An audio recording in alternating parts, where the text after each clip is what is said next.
What's up, everybody? On today's show, Chris Marler will join us to recap the SEC championship, discuss Bama making the playoff. The SEC hopes are alive for another championship. We'll also get his thoughts on the SEC as a whole and the transfer portal madness and much more. Locked On SEC starts right now. You are Locked On SEC, your daily podcast on the Southeastern Conference. Part of the Locked On Podcast Network, your team every day.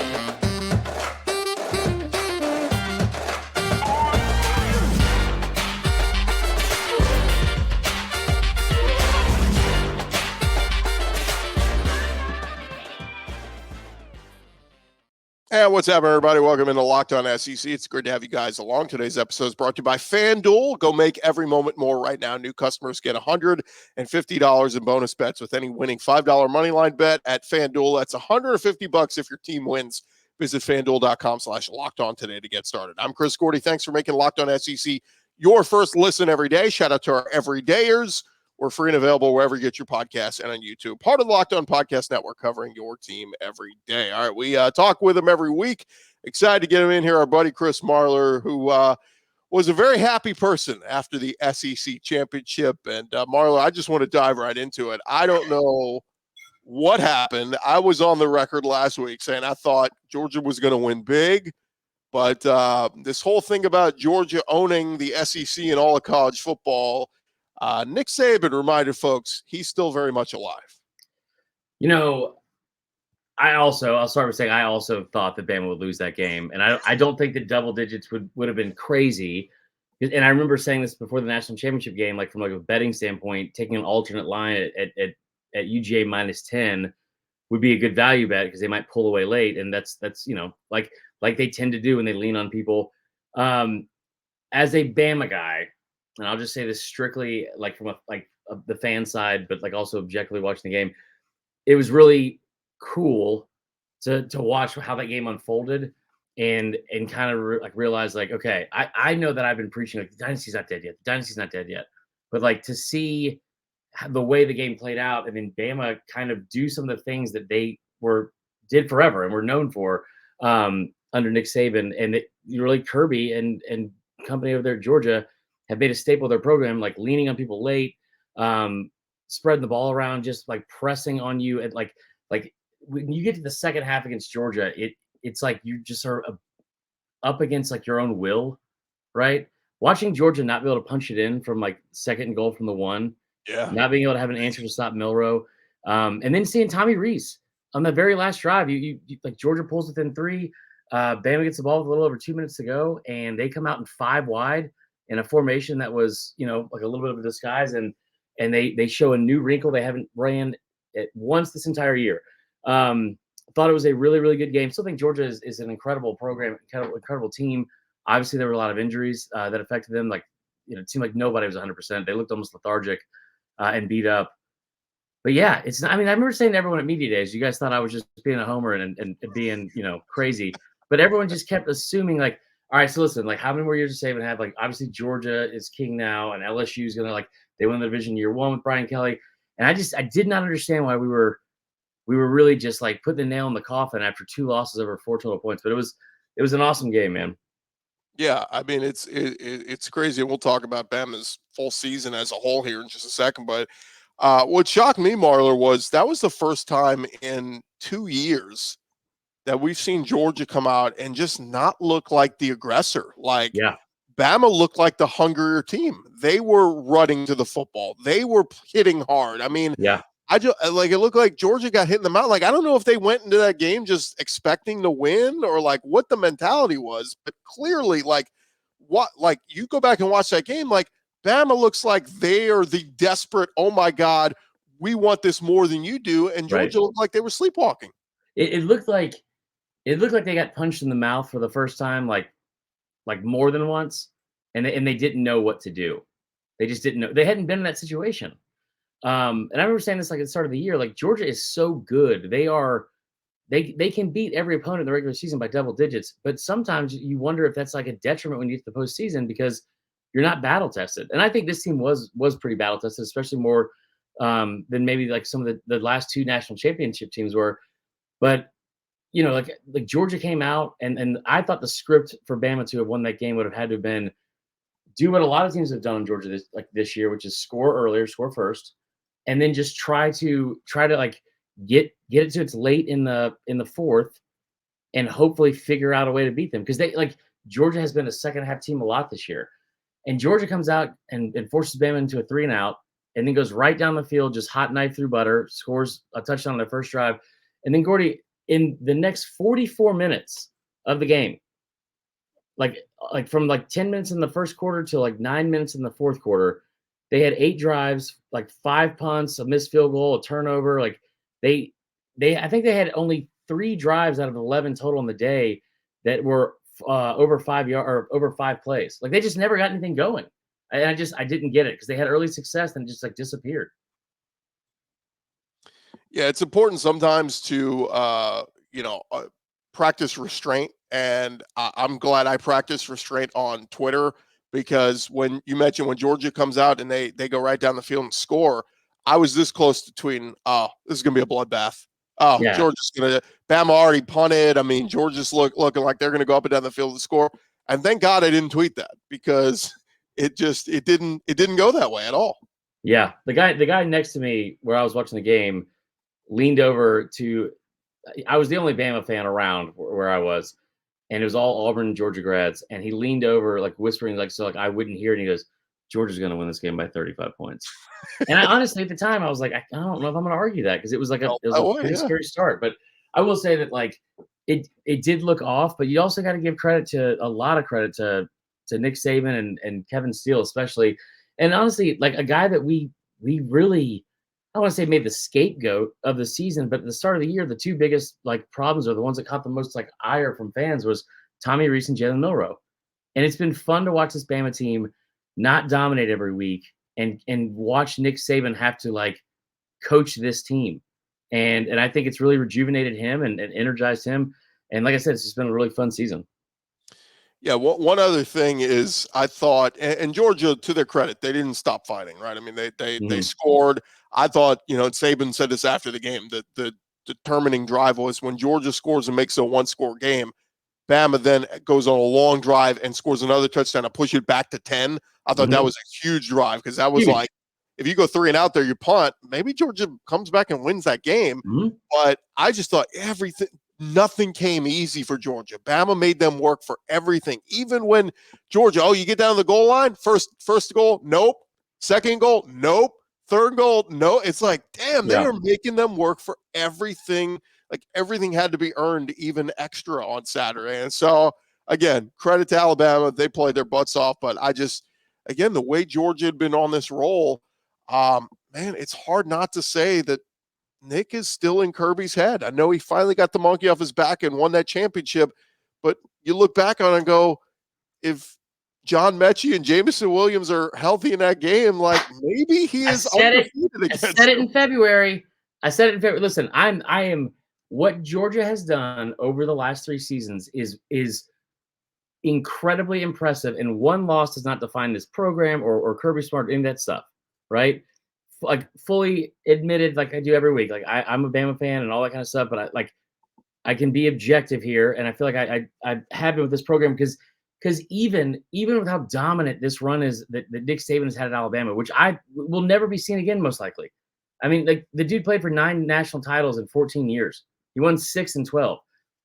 Kirby and Georgia have done things within the first 7 years of that program that Saban and Bama never have, and they had this thing rolling at just operating at the highest peak of efficiency, I feel like, and excellence in the country.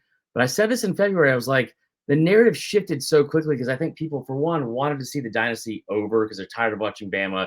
It's I hate the Yankees. I totally get it. But that's part of it.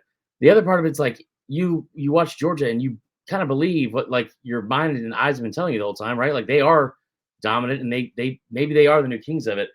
That's what I kept saying. Though. Don't go to Atlanta where you have been in the house of horrors, and then all of a sudden you find yourself in that situation. And now the narrative changes completely. It's so weird because it's Georgia's backyard. How do they not have you would think of anywhere that they're going to get benefit of the doubt and win games? It's in Atlanta. Last thing I'll say, because I know we don't want to like harp on too much, but I just want to say, like, Georgia fans, like I fully get it. It's heartbreaking, especially if like coming at the end of the season. But it's hard to win when your best offensive players are out of the game. So hope you can see that now.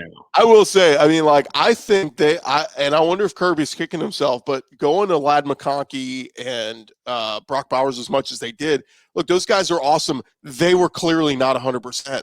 Like, why did you keep going to them? They get Brock Bowers out in space, and you could see he doesn't have the speed. And No. I'm like, dude, you brought Dominic Lovett in, the best receiver from Mizzou a year ago. You brought in Robert Thomas. Get the ball to those guys. Why are you going to Dylan Bell just had a career game against Tennessee. Yeah, and here's the other thing too. Like Gordy, like I honestly thought Kirby was downplaying it, and I thought that they would be way healthier than what they clearly were. But one of the things that Georgia has done better than any other program in the country for the last 3 years, under Monken and under Bobo, is distributing the football to their offensive skill players. Like, we all talk about Bowers all the time, but like, they consistently get 8, 9, 10, 11 guys at least one reception in every game. And it's something like that I don't see anywhere else in the country, and they do it consistently. And so I didn't understand that when it's like, I don't think they were like a detriment to you, but they clearly did not have the same burst, and nothing was working. So, I was just as shocked as you were.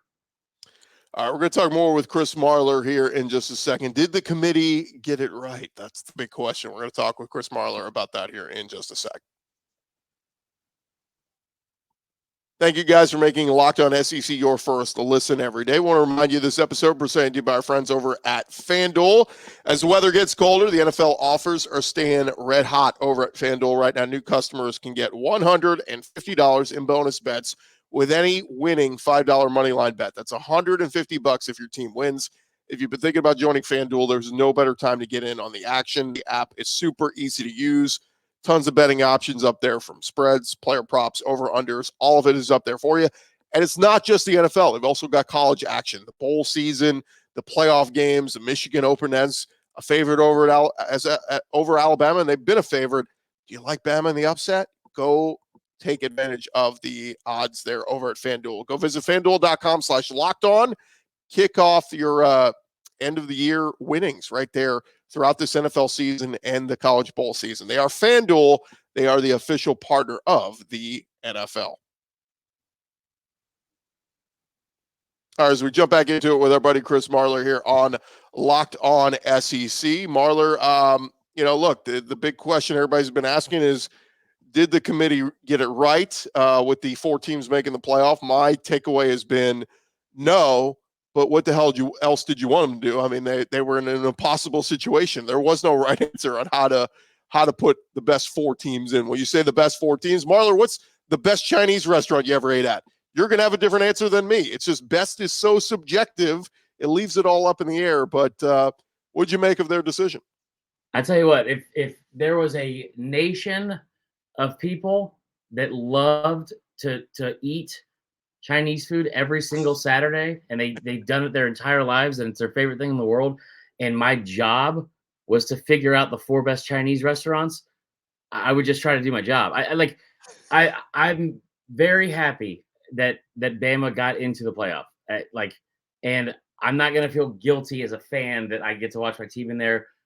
But just being honest, man, like, it's not even that Bama doesn't deserve to be in, right? Like, but they don't deserve to be in over Florida State. And I think you look at this team and it's like, we kind of look at it like, I mean, what are you going to do, man? They just beat Georgia, and they went 12-1, and they beat all these ranked teams, and like all of that. And all that's true. But like, this year has been, we kind of thought maybe it was going to be like that 2007 year where it's chaos. And instead it was kind of like that 1994 year. I'm dating myself here, obviously. But that 1994 year, which is like, Nebraska was undefeated. Penn State was undefeated. I think Oregon was undefeated late. Bama was undefeated like late. Auburn like super late in the season. You looked at Bama's resume and it's like, how do we not put them in? Well, you don't put them in because Florida State went undefeated in a Power 5 conference. And listen, again, I'm happy that my team's in, and I'm excited to watch and all kind of stuff.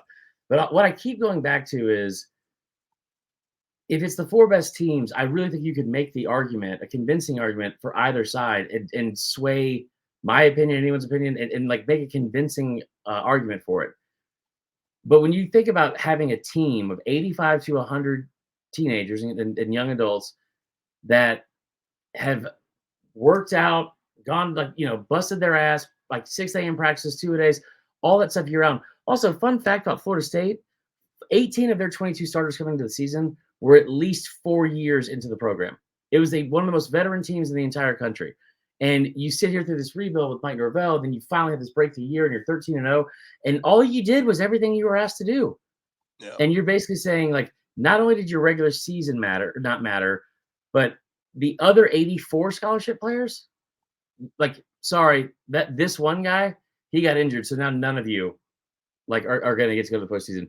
In the ultimate team sport, I thought that was like really short-sighted, and I think I get why they did it, but I just think, like, none of the stuff leading up to that week, like from their weekly rankings, was consistent.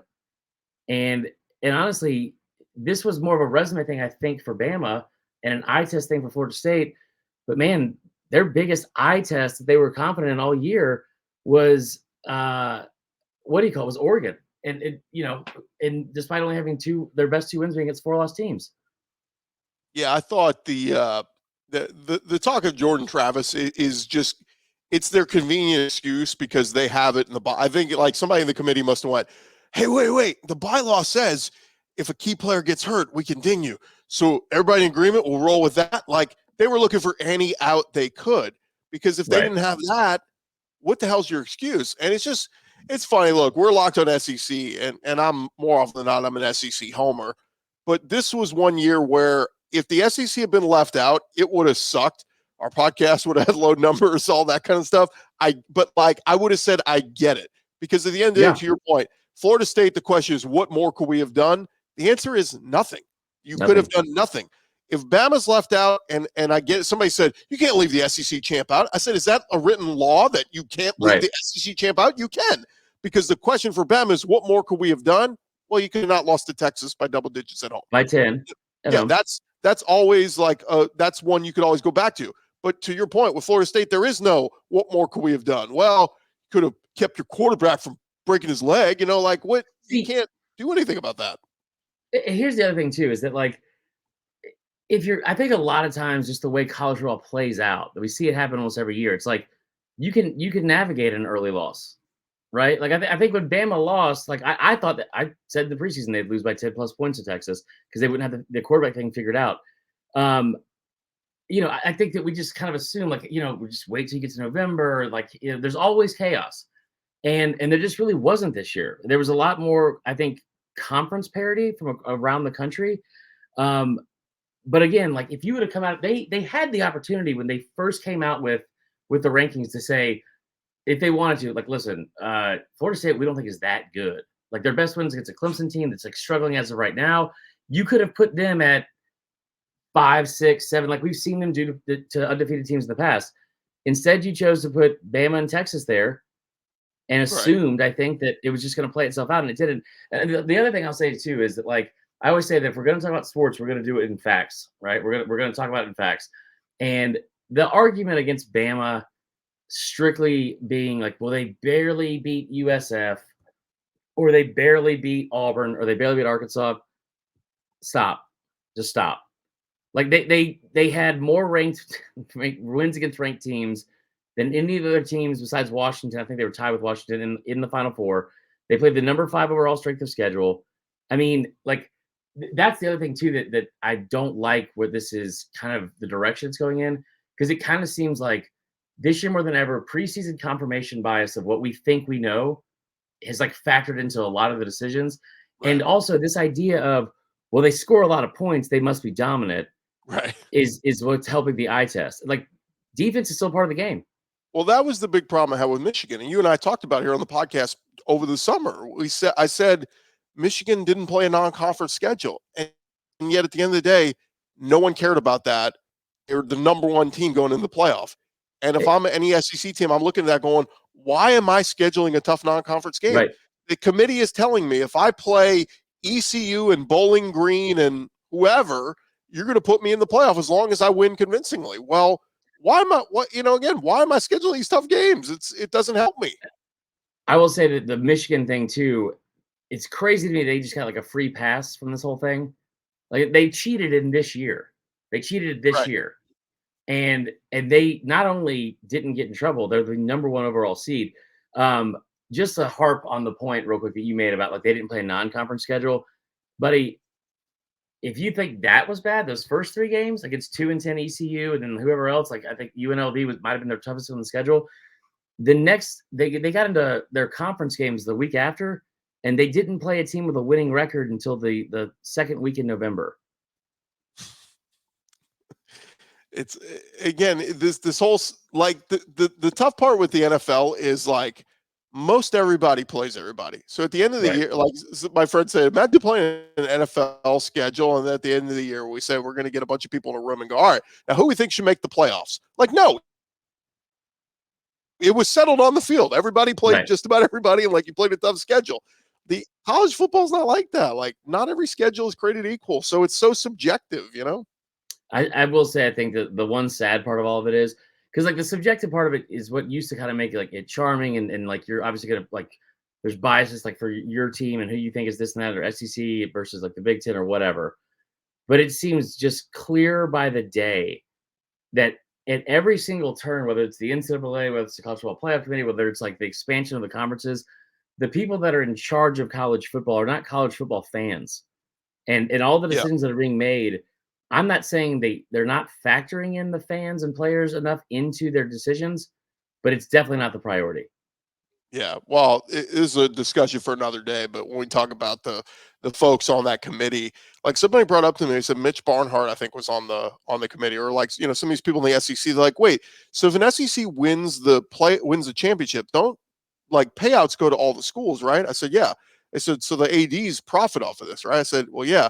They go, well, isn't that like, don't I have a financial incentive to do that? I said, yeah, but they're supposed to check all that at the door and be like, any personal benefit, I'm checking at the door. But it's not how we operate in the real world. Like everybody's always going to look out for, oh, you mean I can make an extra, $1 million off of this? Yeah, I'll go with that decision.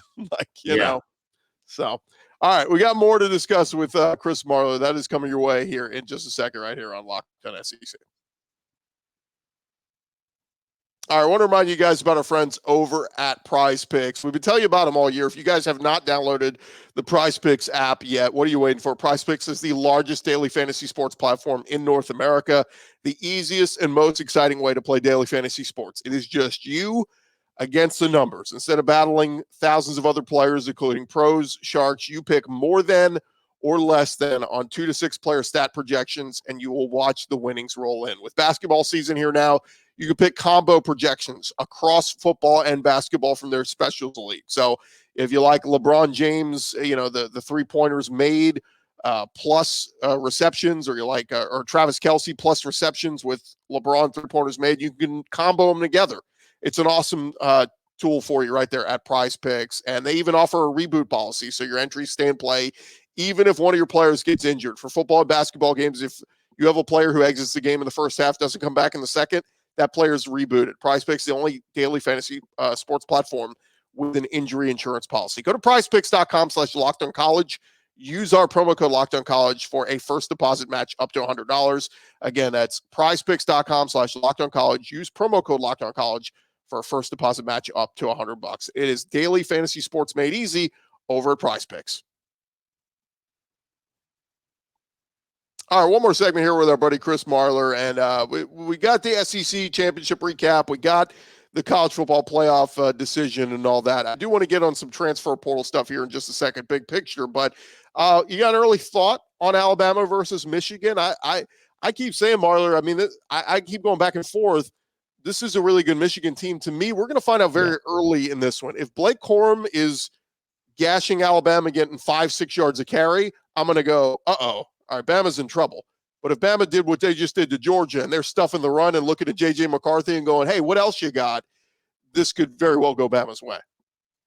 Yeah, no, I think, like, admittedly, it's hard for me to take Michigan too seriously as of yet because I've seen them in this position before. It seems like they always fail. But I looked this up yesterday just to kind of like get an understanding of like what this team is all about. And these are the national rankings for this team. Scoring margin first, scoring defense first, pass touchdowns allowed first, penalties per game first, so the fewest of the country. Red zone touchdowns allowed first, pass defense second, total defense second, turnover margin second. I mean, they have been about as elite as you could be. Now, granted, the schedule has been somewhat helpful with that, but they are really, really good defensively, and they're built a lot like an SEC team. I think they're good. I will also tell you, I think that audible groan they let out in their awards or their what do you call it, their banquet probably also said everything you need to know. Yeah. No, it's going to be. I mean, look, but they were hoping for Florida State with a backup quarterback, right? Yeah. I mean, it's like you want that over full strength Alabama. Speaking of, it's kind of interesting, Marler. I mean, Bama season's still alive. Everybody else is kind of heading into the off season. We got bowls and all that, but a lot of teams. I mean, the transfer portal is alive and well. It just opened on Monday. We got National Signing Day coming up here in a couple weeks, but I couldn't help but kind of look ahead at what the landscape of the SEC is going to look like next year, especially at quarterback. I mean, that's the all-important position, but you're talking about some of the best teams. Like Bama's going to get, presumably, Jalen Milroe's going to come back and probably be even better. Ole Miss, Jackson Dart, Lane Kiffin let the cat out of the bag. He's going to be back. Mizzou, who just had a 10-win season, Brady Cook's going to be back. Like that, he may get even better with Luther Burden. A&M's going to get Connor Wegman back healthy. You expect, he'll get back to what he was. Graham Mertz announced he's coming back to Florida.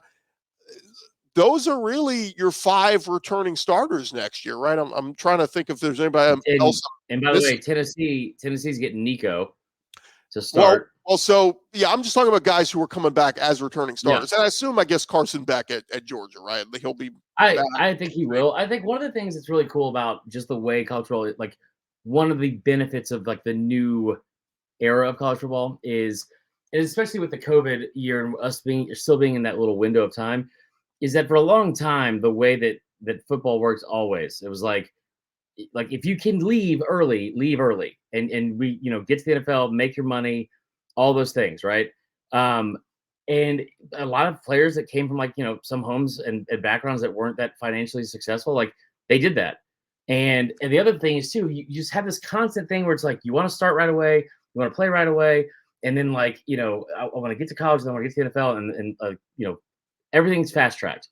We've seen over the past 2 years, Hendon Hooker, Stetson Bennett, Joe Milton this year, who obviously didn't have that same level of success as those guys, but staying in college and developing and until you're in your 5 or 6 years is super beneficial. And it's very clear that's helped a lot of quarterbacks. I think now, especially with NIL, when you can stay an extra year and make life-changing money to start the rest of your life with, I think that's also helpful. It is going to be interesting though, because I think you're going to see a lot of people in the transfer portal. Will Rogers leaving, it seems odd because you talk about somebody being in college for 18 years like that. That is still mind-blowing to me. But I do hear think where he's likely headed. Enterprise Rent-A-Car. Washington is the rumor. He will succeed Michael Penix there. Really? That's the rumor, yeah. So here, let me just hit you with the rumors real quick because this is where I wanted to touch on, and we'll add Texas and Oklahoma to the mix, right? Texas, Quinn Ewers has intimated he's coming back, even with Arch Manning. We'll see how that plays out. But Oklahoma's now in the Dylan Gabriel is in the portal. Oklahoma needs a quarterback. Yeah. Now I know they're loaded. I think there's some 5-star quarterback on the roster. It'll be the guy, but So here are the rumblings on movement. Will Rogers, rumor is he maybe headed to Washington. KJ Jefferson, it came out he was in the portal. Then he put out a thing and said, no, I haven't made a decision yet. I think he's going to meet with Bobby Petrino, maybe hear that out. But all the rumblings were he's going to South Carolina where Dole Loggins is to replace Spencer Rattler. So that would be very interesting if KJ Jefferson goes to South Carolina. And then the news this week, Brock Vandagriff leaving Georgia. All the reports, KSR comes out and says Kentucky, possibly for Brock Vandagriff. So just kind of fascinating, the musical chairs there. But I'll say this, Arkansas, you lose KJ Jefferson. I don't know who you're going to get. Auburn, you cannot go with Peyton Thorne again. You have to make a change there. Vandy lost both their guys. AJ Swan and Ken Seals both went in the portal. Yes. Mississippi And Mike State, Wright last year. Yeah, Mississippi State loses Will Rogers in Oklahoma State. In Oklahoma, we'll see what happens with Dylan Gabriel. But that's at least 5 teams in the SEC that are going to have absolutely new quarterbacks. Now, LSU seems to be pretty set with Garrett Nussmeier, and Tennessee seems to be pretty set with Nico Iamaleava. But, it's going to be some new faces. I will also say, too, any quarterback staying an extra year this year, that is a smart business decision, because that top 3 that for quarterbacks, that's done. It's Caleb Williams, it's Drake May, and it's Jaden Daniels. And so, I don't know why you would want to go risk even falling to a later round if you weren't absolutely sold on you being taken, in the first 15, 20 picks. I'm trying to think of the other part of this too. You brought up, I think it was Brock Vandergriff. I said this 2 years ago that I thought that kid, with his style of play, hot take that he was going to leave Georgia because he wasn't going to start, and he would end up at Auburn at some point. I know the rumors are at Kentucky, and they come from sources that are smarter than me. But if you're a transfer quarterback, especially, I know that Peyton Thorne didn't have a great year. Why would you not look at Auburn and think that I've got Hugh Freeze and his track record with quarterbacks, for one. They've got 2 5-star receivers coming in this incoming class. There's just a lot to like there. Yeah. And it's going to be dangerous. I was talking with some Texas fans at an event the other night, and they were telling me, they're like, dude, we're starting to get a little nervous now. They're like, we'll see what happens. Maybe Texas wins the championship this year, and that'd be awesome. But they're like, we're looking at the SEC and going, oh, this is no cakewalk. Every week, you better be ready week in and week out. Because I was telling them, look, Kentucky comes to Austin next year. You think they're just going to come in and get beat by 30? No, everybody week in and week out, you're going to get their best shot. And it's what makes the SEC great. But going to be a lot of fun. We got plenty of topics to talk about throughout the offseason. Real quick, Marler, before we let you go, give me your quick thought on the FanDuel numbers. Texas -4.5 and Michigan -1.5. You got an early lean either way? I mean, I do like Bama. And that one I will say. The Texas-Washington one is intriguing, mainly because I think the world of Texas and Sark. But Washington reminds me a little bit of TCU last year, because of the fact that people just didn't want to ever buy into TCU. And I understand what happened in the national championship, but that was a 12-0 football team that beat 4 ranked teams, I think almost in a row. And Washington, they played a really good schedule. They just didn't blow everyone out. So I think that'll be a really, really good game. Give me the over 1,000%. But yeah, I think it'll be interesting for sure. Well, look at the difference in the over-unders. Texas, Washington, over-under 64.5. Bama, Michigan, 46.5. I mean, they just defensive battle in one, shootout in the other. Yeah. I mean, but honestly, obviously I want Bama to win, and I hate being this guy. I want both teams to have fun. One thing I do want to see for once is just close. I mean, like last year, we finally got close semifinal matchups, and I hope that we have that again this year. Look, I'm going to be at the game in Houston. I do not want to watch Michigan, Washington. I'm sorry. No. I get no excitement for that game. I need Texas, and I need Bama, and I need stakes. I need a rematch. I need something like. I mean, look, Bama. What's the other? Bama, Washington. I guess would be exciting, but we saw that game in the playoff a few years ago, and Bama destroyed them. Here's Chris Marler of the Saturday Football Uncensored podcast. So, what are you doing now with college football season over?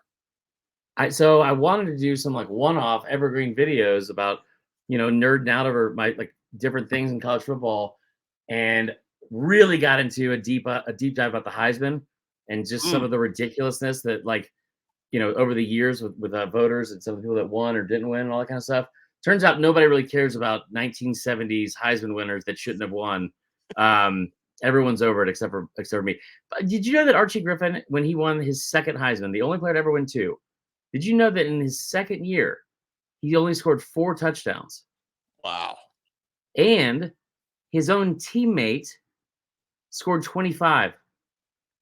That's crazy. That's that's winning a reputation alone. That's like Marvin Harrison Jr. being 9th in the country in receiving yards and getting an invite to the Heisman ceremony. But unreal, dude. I digress. Malik Neighbors only leads the country in receiving yards, but he's probably not going to win the Biletnikoff. So we'll see what happens there. He is Chris Marler. And by the way, Jay Daniels going to win the Heisman, right?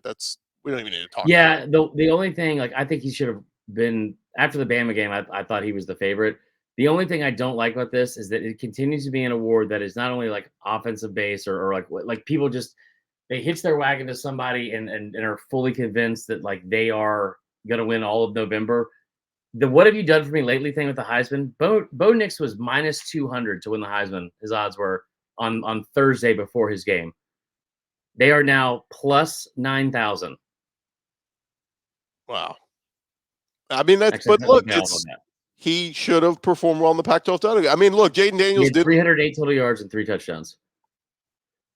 Who? Bo Nix Yeah. in the Pac-12 title game? Mhm. And also, I'm wrong that it's like plus 9,000, but it's like plus, I want to say like 1,200 or something like that. And the fact that that happened so drastically in 1 week, especially when he played, I still think Jaden Daniels should win. It's just kind of surprising that there's that much movement with so little things that happen. Did you watch that game? He didn't play well for the majority of that game. Like, they scored late to make it closer, but they got outplayed by Washington. You know what? Never mind. Strip everything. Strip of everything. And look, Jaden Daniels, he didn't play this past weekend, but his last game, he put on a show against A&M, and somebody said, well, A&M's not very good. I'm like, dude, their defense is better than anybody Oregon faced all year. Like, stop. Like, but I'm just saying, like, why were they ranked? It's like the committee thing. Like, why were his odds so good and so favorable? And then all of a sudden it's like, never mind. We're way off. We were way off. Well, look, hey, it's like I've always said, LSU, they just produce Heisman winning quarterbacks. It's just always. I mean, when Les Miles at quarterback throwing for 80 yards a game, it's just unbelievable how far they have come. He is Chris Marler. Thanks for the time, man. I always appreciate it. Yeah, man. We'll do it again soon. All right, that's Chris Marler, the Saturday Football Uncensored podcast. This has been a new edition of Locked On SEC. Thank you guys for making us your first listen every day. Shout out to our everydayers. Come on back and check us out tomorrow on the show. And for your second listen, go check out Locked On. They've launched their first ever national sports 24/7 streaming channel on YouTube. Locked On Sports Today here for you 24/7, covering the top sports stories of the day with local experts from our national shows covering every league. For your second listen, go to Locked On Sports Today on YouTube and subscribe to the first ever national sports 24/7 stream channel. I'm Chris Gordy. This has been Locked On SEC. We'll talk to you guys tomorrow.